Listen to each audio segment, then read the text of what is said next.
어떤 경우라도 내가 편안하고 행복한 삶을 살아야 합니다.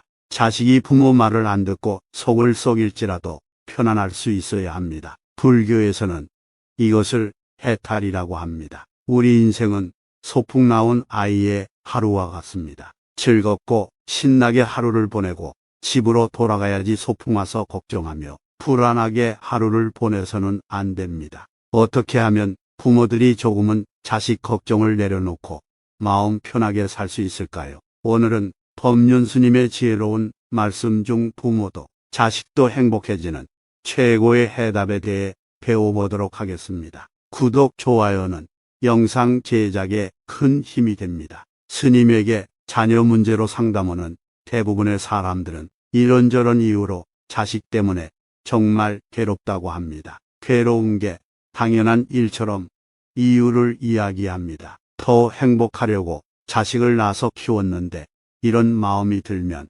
끝없이 괴롭고 불행할 수밖에 없습니다. 부모가 변하면 자식도 변하기 시작합니다.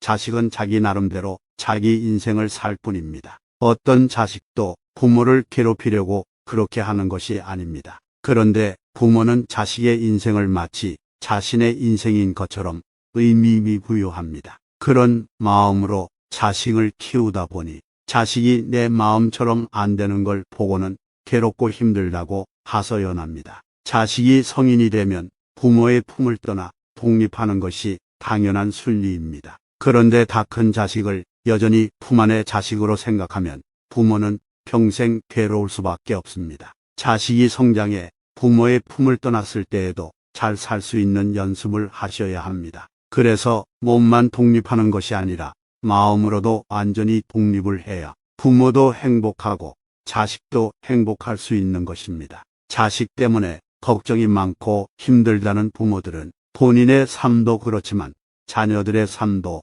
독립되어 있지 않다는 겁니다. 자식이 어릴 때는 뒷바라지 한다고 아무것도 못하고 자식이 성인이 되어서도 여전히 자식 걱정에 아무것도 못합니다. 전업주부라도 자기만의 할 일이 있어야 합니다. 내 취미 생활하고 공부하고 할 일이 있으면 자식에게 덜 간섭하게 되고 화를 덜 내게 됩니다. 내가 할 일이 없으면 자식에게만 온통 신경을 씁니다. 자식이 공부 안 하고 놀고 있으면 신경이 쓰이고 자식의 행동 하나하나를 간섭하게 됩니다. 집에만 있으면 멀쩡한 자식을 문제 삼게 되고 밖에 나가 활동하거나 공부를 하면 자아 실현을 하게 되고 만족감도 얻을 수 있습니다. 사람이 잘 산다는 것은 계속해서 성장하고 배우는 것입니다. 강물이 끊임없이 흐르는 것처럼 배움도 멈추지 말아야 합니다. 늘 자기 스스로 마음을 다스리는 공부를 해야 합니다.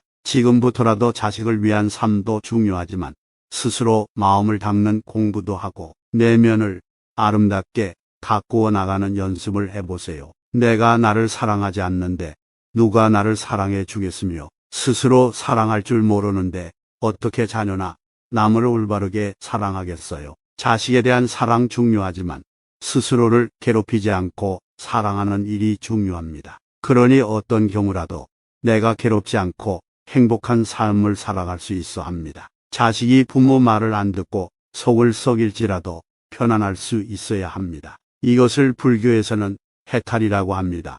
그래서 죽은 후에 극락에 가고 천당에 가는 것이 아니라 살아있을 때 해탈과 열반을 이루어서 편안하게 살아야 합니다. 즉, 참 행복과 참 자유를 얻는다고 할 수 있습니다. 공부와 수행을 열심히 하다 보면 나의 문제점을 알게 되고 스스로 변화하기 시작합니다.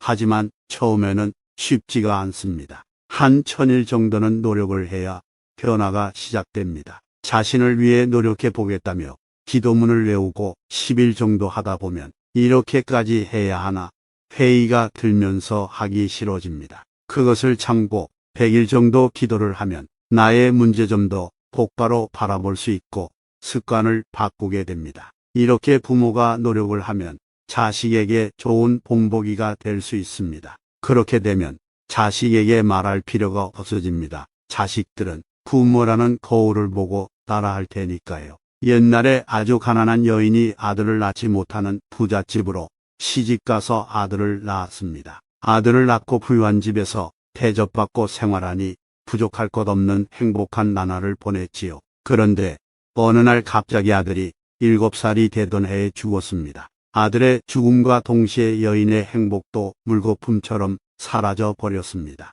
여인은 아들의 죽음을 받아들이지 못하고 날마다 죽은 아들의 시신을 안고 돌아다니며 살려달라고 울었습니다. 어느 날은 여인이 하도 슬퍼하며 우니까 누군가 기원정사라는 절이 있는데 거기 부처님께 찾아가 보라고 했습니다. 여인은 죽은 아들을 안고 절에 찾아가 부처님 앞에 엎드려 울며 소리쳤습니다. 부처님, 제발 제 아들 좀 살려주세요. 부처님은 울부짖는 여인을 물끄러미 쳐다보면서 여인이여, 그 아들을 놓고 일어나서 마을로 가라. 그 마을에서 사람이 죽지 않은 집에 가서 겨자씨 한 움큼을 얻어올 수 있겠는가? 여인은 그 말을 듣자 겨자씨 한 움큼을 얻어오면 우리 아들을 살릴 수 있겠구나라고 생각하고 바로 마을로 내려가 어느 집에 들어갔습니다. 겨자씨 있습니까? 한 움큼만 줄 수 있나요? 그런데 이 집에 사람이 한 번도 죽지 않았습니까?